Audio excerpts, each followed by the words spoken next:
so advertising had a specific shift where before, if there was a new toy, they would advertise to the parent to say this is new, whatever, to buy your kids.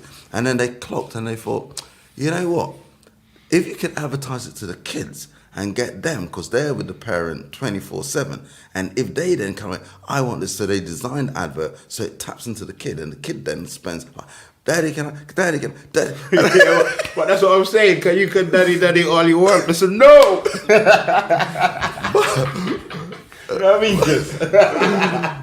No, I hear you still. So, and yeah, you have to bear in mind as well, I mean, you have to consider the pressures that the children are under as well, you know, because even then, that could then lead to bullying, which then could lead on to trauma, which then could lead on to mental health problems. Yeah. So you bear all of these things in mind still, but you know, another example of a parent avoiding these things is my sister runs a nursery.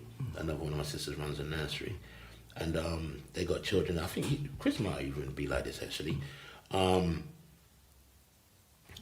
Their children are not allowed sugar. Okay. Full stop.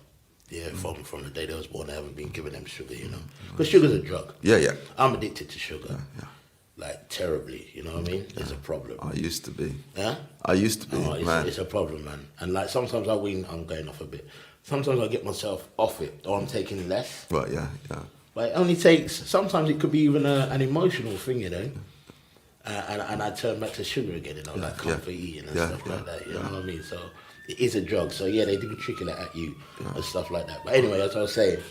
So these kids were not allowed sugar at all. So you know, like in nursery and primary school, when it's your birthday, they let the kids come in with sweets for everybody, and everyone's sweets and stuff like that.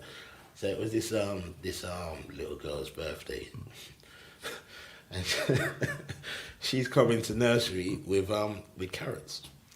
All like carrots chopped up. I was like giving them out. And the whole class is like, whoop. I'm laughing. I can imagine. No, but when my sister's telling me, I could not stop laughing because she's like, if you see these kids' faces, because they knew, they must have known like the day before or whatever, that it's whoever's birthday. They're like, oh yeah, we're gonna get cake and sweets. My girl come in with carrots, slice up carrots and things like that. You know what I mean? And it just freaked them out. But you know, yeah, the little girl grew up knowing that she doesn't eat those things. But the thing about the sugar and the addiction is like, even in my own personal experience, right? It got, you remember when there was Woolworths and they had like the sweets, the like mixed sweets thing. It got to the point, where I could, because I had it so often, I could put the sweets in a bag and just go, that'll be £1.27. Everybody could do that. Everybody could do that. And I could just know the way, you know, because I'd been doing that, which is terrible. And the thing that broke it for me, one time I was traveling with my younger Ras, and we were driving up, say we were going to Birmingham, and I said, I didn't get any sweets in the car, I didn't get any sweets. And we'd kind of gone a particular way, and we got to the Oxford, the big roundabout where there's a big Sainsbury's. And I remember saying to him, I want to divert and go into Sainsbury's. Is what for? I said, I need to get some sweets. And he said, no, you got issues, fam. Like, Oh, you was like, I need to go. Yeah. I was like, I need to go and get some sweets. And I did go, but afterwards, I was like, meds in it. You know when the youths tell you the truth? And I was like eating them, kind of thinking, no, this is not cool. And after that, my relationship with like eating sweets in that way literally just changed. Just like, so that's one, like there's a lot of things he's done that's been really helpful, but that's a big one for me. I had a moment like that last week, you know, but I don't know if it's going to work as well as it did, but I'm trying to make it work still, you know what I mean? But I was at home,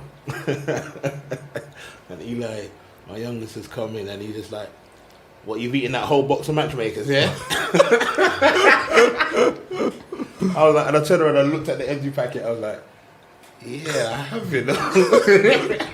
That's when it kind of sunk in, you know what I mean? It's just like, oh, yeah, I have. Yeah, you know, so. Yeah. You say still, earlier you was talking about how the sugar affects your brain. Yeah.